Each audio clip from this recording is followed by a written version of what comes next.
오늘 말씀 제목 성장하는 신앙인이 되십시오 라고 하는 제목입니다. 이 말씀 준비하다가 이런 책 한 권을 보게 되었습니다.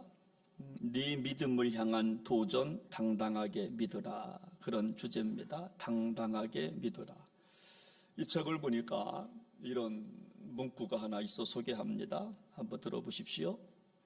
시대는 변합니다.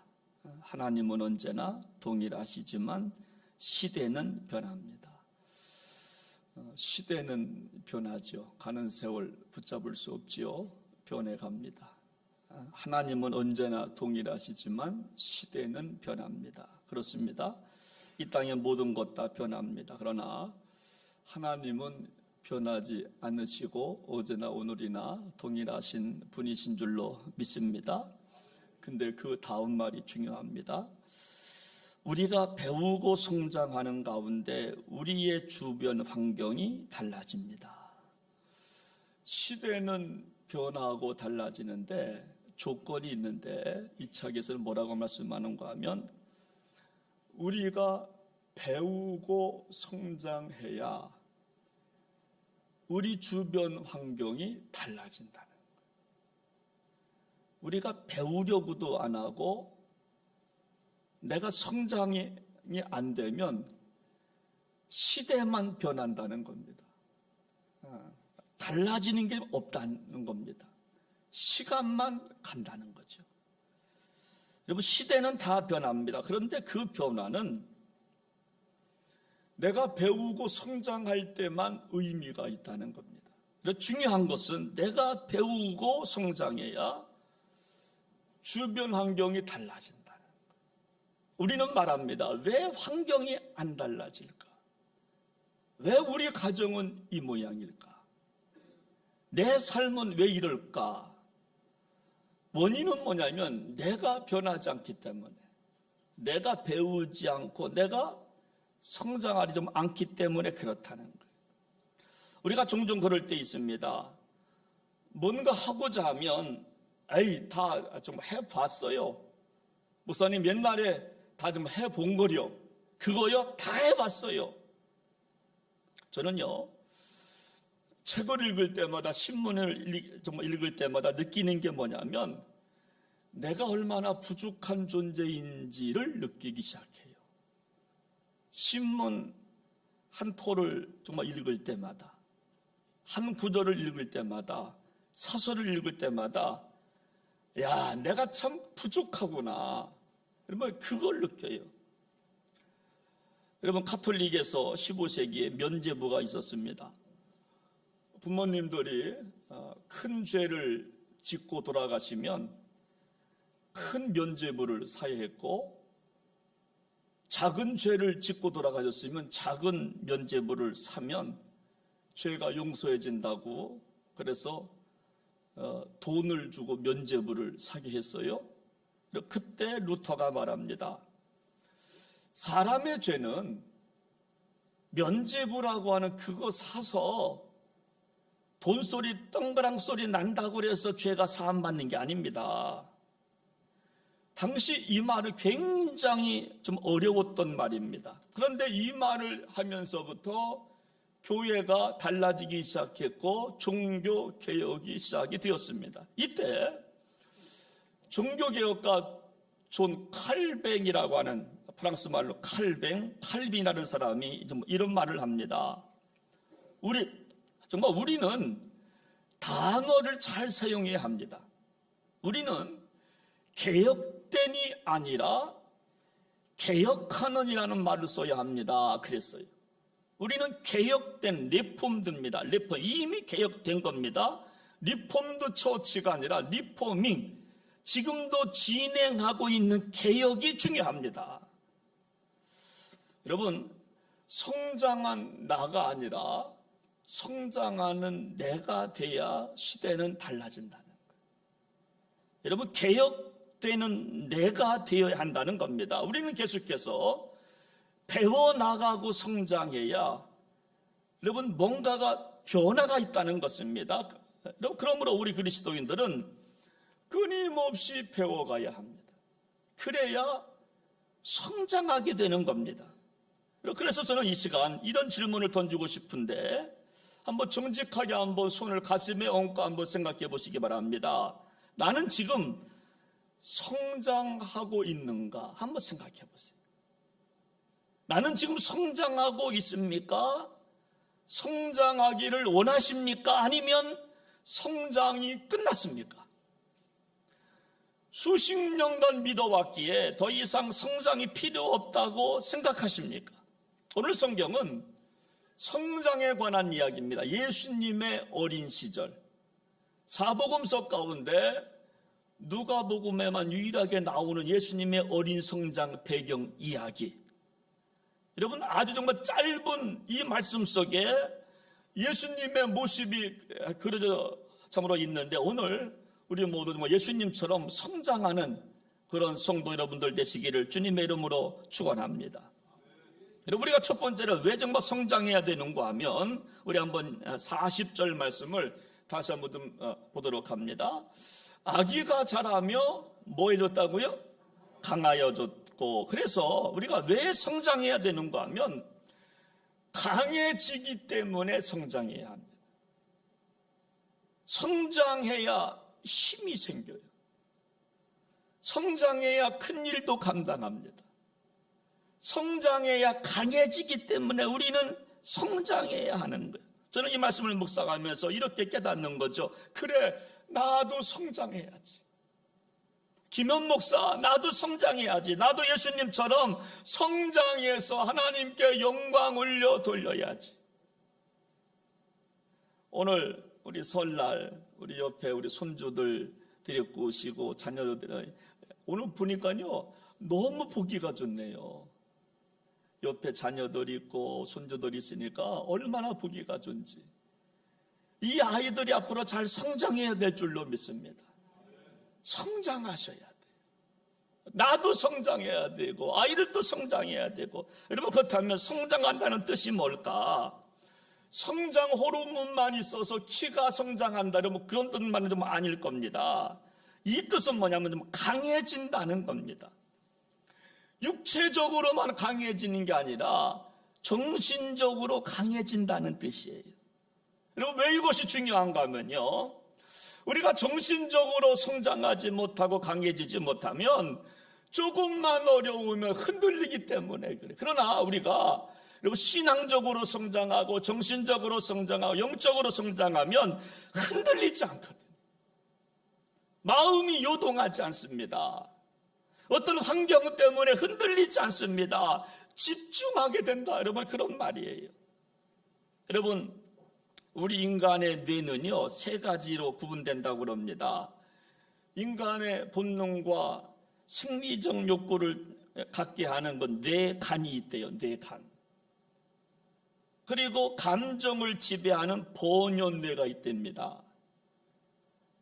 그리고 생각하고 추론하고 이성적 분석을 하는 두피질이 있답니다. 근데 우리 두피질이 발달한 사람은요 이성적으로 차분하게 생각하며 잘 산다 그래요. 근데 반대로 정말 뇌관이 발달한 사람은 생리적 욕구에만 집착한다는 겁니다. 그래서 생각하는 것이나 행동하는 것이나 모든 것들이 정말 1차원적 생각에서만 거기만 집착하는 겁니다. 무엇을 먹을까, 무엇을 마실까, 무엇을 입을까에만 집착하는 거예요. 여러분, 한국의 그 발레리나 가운데 강수진 씨라고 좀 아시는지 모르겠습니다. 여러분, 발레리나 얼마나 좀 아름답습니까? 막 돌고 막 몸을 들고. 제가 느낀 게 아름다움 속에는 아픔이 있는 거거든요. 여러분, 발레리나 그 발을 보십시오. 발이 정말 뒤틀렸습니다. 발가락이 막 뒤틀리고 붓고 피가 나고, 그래도 거기서 신발을 신고 돌고 율동을 하고 하는 아름다움 뒤에는 고통이 있구나. 여러분, 이 강수진 씨가 이런 말을 했습니다. 자기는 누군가와 함께 경쟁하지 않습니다. 그 이유는 그 경쟁자를 꺾고 나면 더 이상 경쟁할 사람이 없기 때문입니다. 그래서 나는 내 자신과 경쟁합니다. 야, 자기는 경쟁자와 경쟁하지 않는데 경쟁자는 나 자신입니다. 나와 경쟁합니다. 요즘 축구 우리 여러분 좋아하시죠? 아주 8강까지는 좋았는데 4강에서 아주 허무하게. 근데 저는 4강전 새벽에 보다가 TV가 고장 나가지고 안 봤어요. 그랬더니 어느 권사님이 잘 됐다고, 안 보신 게 잘했다고, 봤으면 뭐 열불나서 못생겼어요.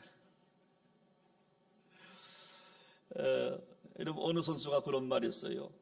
잘못된 판정도 축구 시합의 일부분입니다. 그랬어요. 우리는 심판이 잘못되면 저 심판 막 항의하고 욕설하고 그러는데, 잘못된 판정도 시합의 일부분. 여러분, 정말 이런 것이 정말 성장한 정신이라는 겁니다. 자기와 나는 경쟁을 합니다. 잘못된 심판의 결정도 시합의 일부분입니다. 이런 생각이 바로 여러분 건강하다는 것입니다. 성숙하다는 것입니다. 어려움이 있을 때마다 흔들린다면 성숙한 신앙이 아니라는 거죠. 어려움이 있어도, 곤란한 일이 있어도 흔들림이 없을 때, 저 사람 신앙이 성장했다, 그렇게 부르는 겁니다. 여러분, 우리가 아무리 육체적으로 성인이라 할지라도 정신적으로 우리가 성장하지 못하면 성인 아이라고 부르는 겁니다. 그러므로 정말 예수님처럼 우리도 점점 가면 갈수록 육신도 건강하고 성장해야 되지만 우리의 영혼도 정신도 성장하고 건강하시기를 주 이름으로 축원합니다. 여러분, 그런데 오늘 두 번째, 우리가 우리 신앙이 성장해서 강건해지려면 필요한 것이 있는데, 그것이 뭐냐면 우리 한번 40절 말씀을 다시 봅니다. 여기 보니까 아기가 자라며 강하여지고, 다 같이 시작. 지혜가 충만했다. 두 번째, 우리 신앙이 성장하여 강해지기 위해서 필요한 것이 뭐냐면 지혜가 있어야 한다는 거예요.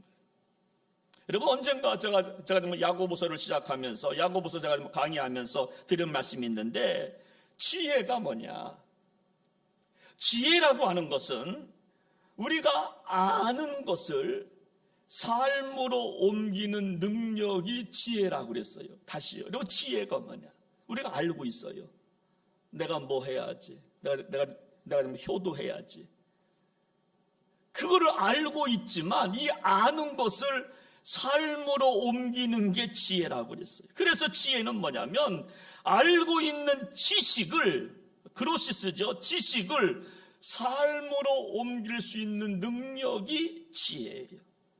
여러분, 많이 알고 있으면 뭐합니까? 책을 많이 보면 뭐합니까? 아는 것을 삶으로 좀 옮겨야지. 여러분, 그것이 바로 지혜라고 하는 거예요. 그런데 우리는 이것을 참으로 못한다는 겁니다. 안다고 하지만 삶으로 옮기지를 않아요. 부모님 찾아가 뵈야지. 부모님께 효도해야지. 내 자녀들 내가 사랑해야지. 내가 세배해야지. 내가 잘 알고 있지만 행동이 안 따르면 지혜가 아닙니다. 그냥 지식에 불과한 거예요. 어느 MC가 그런 말을 해요. 그는요 20년 동안 한 가지 프로그램만 집중했는데 5,000회를 마치면서 그가 하는 말이, 내가 어떻게 20년 동안 한 프로그램에서 잘리지 않고 5,000회를 내가 감당했나 하는 것을 찾아보니까 마이크를 잡을 때마다 첫 회를 진행한다고 생각하고 했다는 거예요. 5,000회를 이어오면서 첫 회를 한다고 매일같이 생각했다는, 그것이 바로 지혜라고 하는 겁니다. 그러니까 아는 것을 삶으로 실천하는 겁니다. 그랬구나. 5,000회 했으니까 정말 익숙해집니다. 여러분, 능동적으로 됩니다. 그냥, 여러분, 그렇지만 정말 5,000번 했지만 처음처럼 100번, 1000번, 2000번, 3000번 했지만 처음 했던 것처럼 한다는 겁니다. 처음처럼. 생각나시죠? 소주 이름이 아닙니다. 처음처럼 한다는 거예요. 우리도 똑같습니다. 수천 번 예배 드렸어요. 그러면요, 준비 없이도 할 수 있어요. 일어나서 옷 입고 머리 털고 머리 감고 그냥 교회 성경책 갖고 교회 나와서, 저도 마찬가지예요.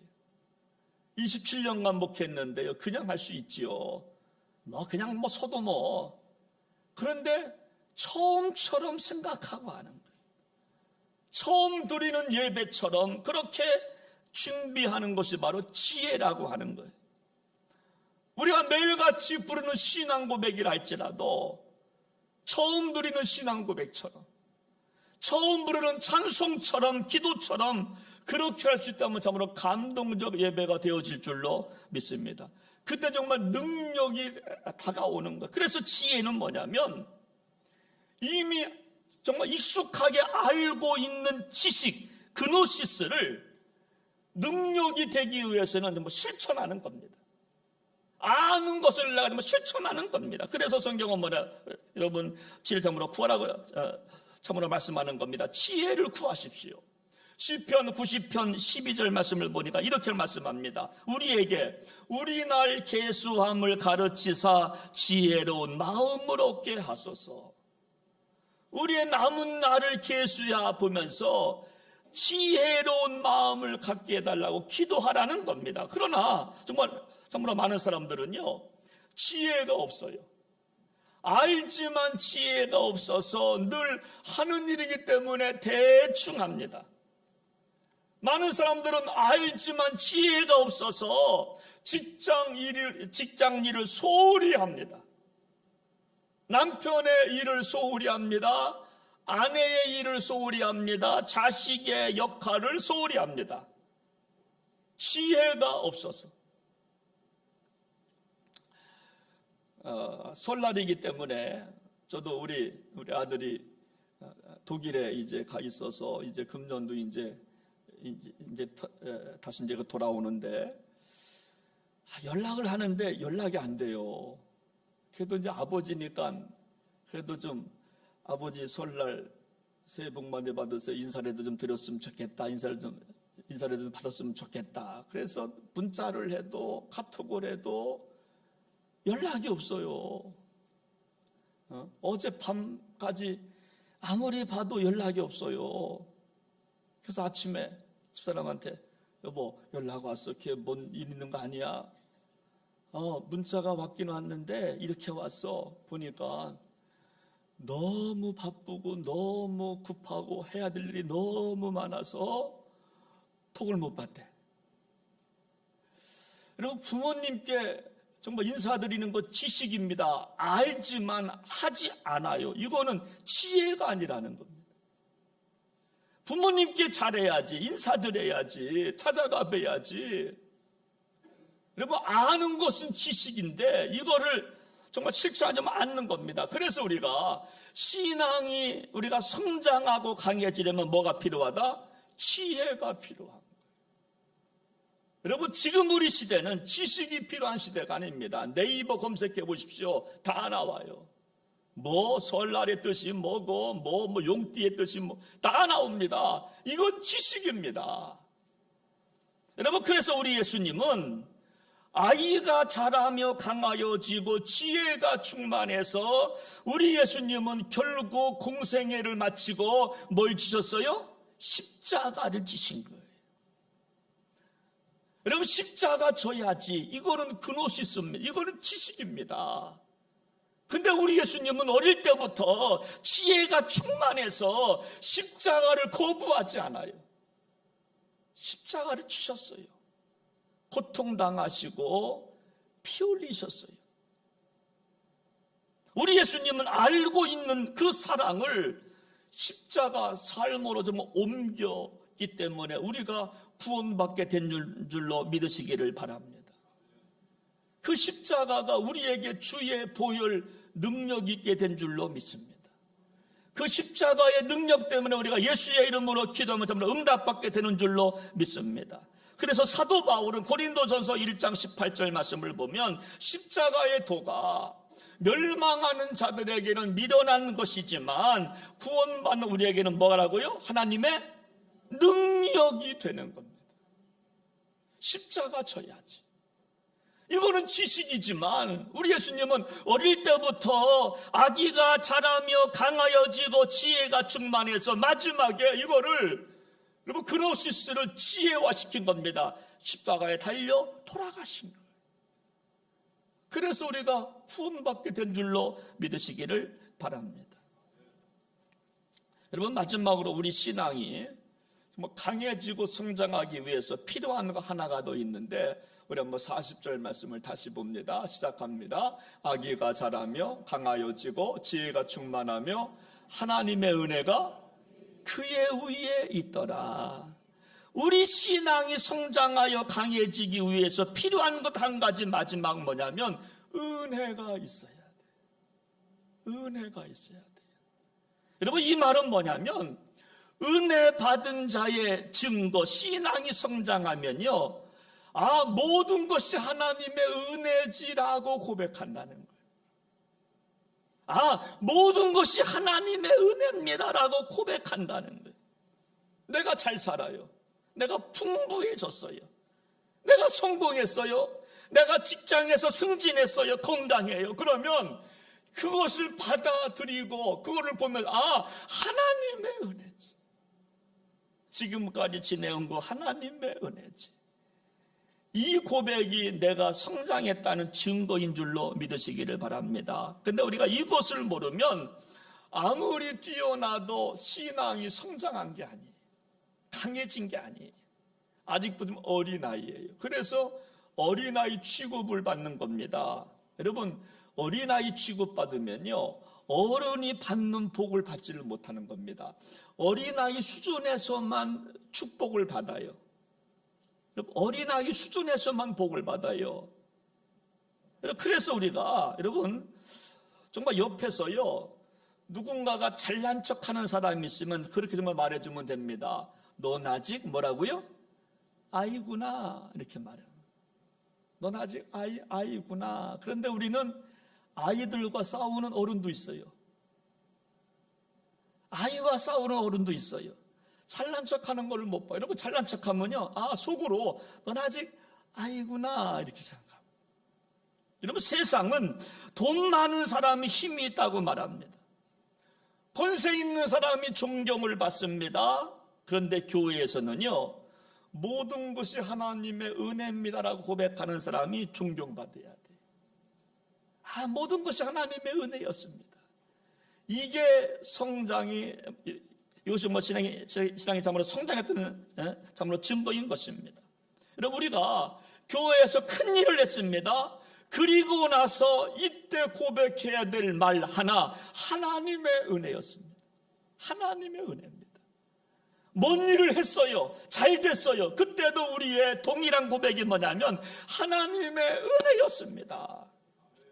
여러분 근데요 여러분 우리 예수님은 어떻게 어릴 때부터 지혜가 충만하고 은혜가 있었는가? 39절 말씀을 한번 보겠습니다. 39절 시작합니다. 주의 율법을 따라 모든 일을 마치고 갈릴리로 돌아가 본 동네 나사렛에 이르니라. 여러분 이 말씀은 뭐냐면 우리 예수님은요 어떻게 어릴 때부터 지혜가 있었고 은혜가 정말 임했는가 하면요 우리 예수님께서는 어릴 때부터 부모님 따라서 성전에 정말 갔기 때문에 그래요.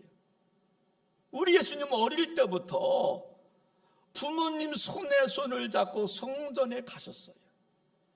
성전에 가서 뭘 배웠어요? 율법을 배웠어요. 그래서 우리 예수님은 어릴 때부터 여러분 지혜가 있었고 은혜가 정말 있었던 것입니다. 여러분 그래서 오늘 41절 말씀도 한번 봅니다.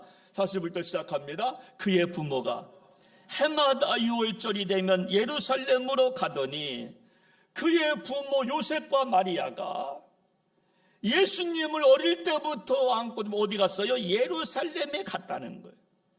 그래서 예수님 후에 뭐가 있었습니까? 정말 은혜가 정말 있었던 것입니다. 여러분, 그런 면에서 우리 아이를 둔 부모님들한테 부탁합니다. 우리 아이를 잘 키우고 싶다면, 우리 아이들이 성장하는 아이로 키우고 싶다면, 그래서 지식이 지혜가 되어서 삶으로 옮기는 능력이 있어서 복받는 자녀로 키우고 싶다면, 이 아이를 어릴 때부터 가슴에 안고 주님 전에 나오시기를 주의 이름으로 부탁을 드립니다. 그래야 돼요. 그래야 어릴 때부터 예수님처럼 아기가 자라며 지혜가 있고 아름다운 자녀가 되어질 줄로 믿습니다. 오늘 저는요, 설날 주일인데 저도 유아실에서 부모님과 아이들 있는 거 보니까 얼마나 좋은지 몰라. 저는요, 그렇게 말하고 싶어요. 전도하기 어려우면 애 좀 많이 낳았으면 좋겠어요. 자연적 성장 아닙니까? 그렇잖아요, 자연적 성장. 아니, 좀 많이 낳았어요. 저는 보기가 너무너무 좋은데. 근데 옆에 있는 우리 아이들이, 손주들이, 내 자녀들이 잘 되고 싶다면, 예수님처럼 아기가 자라며 성장하여 강건해지고 은혜가 임하는 자녀가 되고 싶다면, 이 아이들을 어릴 때부터 가슴에 안고 주님의 참으로 나오셔야 되는 겁니다. 그러면 아기가 자라면서 강건해지고 지혜가 충만한 자녀가 되어질 줄로 믿습니다. 오늘 말씀 결론입니다. 여러분, 설 명절인데요, 가정마다 참으로 복되시기를 축원합니다. 우리 옆에 있는 손주, 손녀, 자녀들 한번 손 한번 잡아보세요. 얼마나 좋아요. 내 자식인데, 내 손주들인데. 근데요, 여러분, 가장 좋은 건 뭐냐면 이 아이들이 정말 강건해지고 지혜가 충만하고 하나님의 은혜가 그들의 참으로 임해야 될 줄로 믿습니다. 그렇게도 여러분 기도하시게 되기를 바랍니다. 그리고 또 우리 자녀들은요, 제가 이 말씀 준비하면서 하나님, 우리 부모들은 자녀들이 어렸을 때 주님 앞에 이 아이를 끌고 안고 나오는 것은 부모님이 해야 될 일이고, 또 자녀들은 반대로 어르신 된 우리 부모님들을 이제 반대로 도와주셔야 되는 거예요. 우리 아이들이 어릴 때는 부모된 우리가 아이를 끌어안고 주님 앞에 나와야 아이가 자라며 강건해지고 지혜가 충만하고 은혜가 임하는 자녀가 되지만은, 이제 부모님들이 이제 좀 어르신들이 되면, 거동이 불편하면 우리 자녀된 우리가 오히려 그분들을 모시고 주님 전에 참으로 나와야 우리 부모님들이 강건해지고 지혜가 충만하고 천국 가는 믿음 소유하게 될 줄로 믿습니다. 여러분, 교회 안 나와봐요. 여러분, 믿음이 식어지기 시작해요. 말씀 안 들어봐요. 믿음은 들음에서 난다고 했는데 말씀을 안 듣고 집에만 계셔봐요. 믿음이 식어집니다. 사라집니다. 그래서 우리 그 자녀들은 우리 부모님들 거동이 불편하지만 모시고 나와야 돼요. 아이들이 어려울 때는, 정말 어렸을 때는 부모된 우리가 마리아와 정말 요셉과 같이 아이들을 이 포재기에 싸서 주님 앞에 데리고 나왔을 때 아기가 자라며 강건해지고 지혜가 충만하고 정말로 은혜가 정말 임하지만, 이제 그 반대로 부모님들이 이제 어려워지면 우리가 자식된 도리로서 부모님들을 교회 참으로 모시고 나와야 할 줄로 믿습니다. 그래서 우리 사랑하는 성도 여러분들은 모두가 다 모든 가정이 참으로 강해지고 지혜가 충만하고 하나님의 은혜가 임하는 복된 가정들 다 되시기를 주님의 이름으로 축원합니다. 우리 한번 이 시간 한번 같이 한번 잠깐 기도하기를 원합니다.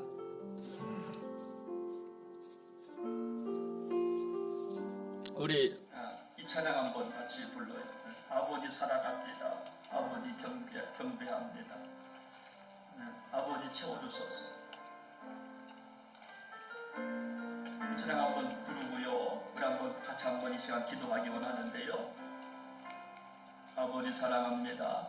아버지 사랑합니다. 아버지 경배합니다. 경배합니다. 아버지 채워주소서.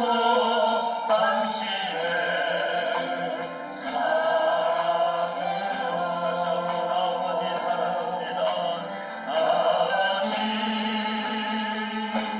사랑합니다. 아버지 경배합니다. 아버지 채워주소서. 당신의 사랑으로. 예수님 사랑합니다. 예수님 사랑합니다. 사랑합니다. 예수님 경배합니다. 경배합니다. 예수님 채워주소서. 당신의 사랑으로. 다 같이 시간 한번 오늘 말씀 붙잡고 기도하겠는데요. 우리 예수님은 아기가 자라며 강해지고 지혜가 충만하고 하나님의 은혜가 우리에게 임했다, 이렇게 성경은 말씀해주고 있습니다. 하나님, 우리 아이들, 옆에 있는 내 손주, 손녀들, 내 자녀들, 우리 예수님처럼 아기가 자라며 강해지기를 원합니다고 여러분 기도해 주시기를 바랍니다. 우리 아이들 키만 자라는 아이가 아니라 정신적으로, 영적으로 성장하는 아이들 되게 해달라. 그래서 하나님, 지혜가 필요합니다. 하나님의 은혜가 필요합니다. 이 아이를 축복해달라고 기도하십시오. 그리고 우리 자녀들은 옆에 부모님이 함께 오셨습니다. 거동이 불편하십니까? 그렇다면 하나님, 내가 이제부터 어머님, 부모님을 이제부터 내가 그런 마음을 갖고 모시겠습니다. 그래서 우리 부모님이 믿음 잘 지켜서 천국 가실 수 있도록 내가 도와드리겠습니다. 그래서 강해지고 지혜가 있고 은혜가 충만한 가정 되고 싶습니다. 우리 한번 오늘 말씀 붙잡고 같이 시간 기도하기를 원합니다. 하나님 아버지, 하나님 아버지, 우리가 사랑한다고 고백하지만 사랑한다고 하는 것이 무엇이고, 자녀를 사랑한다고 하는 것이 무엇이고, 부모님을 사랑한다고 하는 것이 무엇이고, 사랑한다고 하는 것, 아는 것은 지식이지만 아는 것을 삶으로 옮기는 것이 지혜라고 그랬습니다. 하나님 아버지, 하나님 아버지, 우리 옆에 아이들이 있습니다. 내 자녀들이 있습니다. 손주, 손녀들이 있습니다. 이 아이들이 잘 되게 하는 것, 이 아이들이 복받게 하는 것, 우리의 소원이지만, 그러나 이거는 지식입니다. 지식을 삶으로, 지식을 능력 있게 하려면 마리아와 요셉처럼 예수님을 데리고 예루살렘 성전에 올라와서 말씀을 배우게 했던 것처럼 저희들도 이 자녀들 성전에 함께 데리고 나와서 말씀을 배우고, 그래서 아이가 자라며 강해지는 축복을 경험하는 복되는 가정들 모두가 되어지기를 원합니다. 하나님, 아는 것을 지식으로 옮길 수 있는, 그래서 능력의 성도들 다 되게 말하여 주시옵소서. 하나님 아버지, 하나님 아버지 감사합니다. 우리는 예수님을 사랑합니다. 어떻게 사랑해야 되는 거 잘 알고 있습니다. 우리는 부모님께 잘해야 합니다. 어떻게 하는 것이 잘하는 것 알고 있습니다. 우리는 내 자녀들, 내 손주들 잘 되는 것 바라고 있습니다. 어떻게 하는 것이 잘 되는 것인가 알고 있지만 우리는 아는 데서 마칠 때가 많습니다.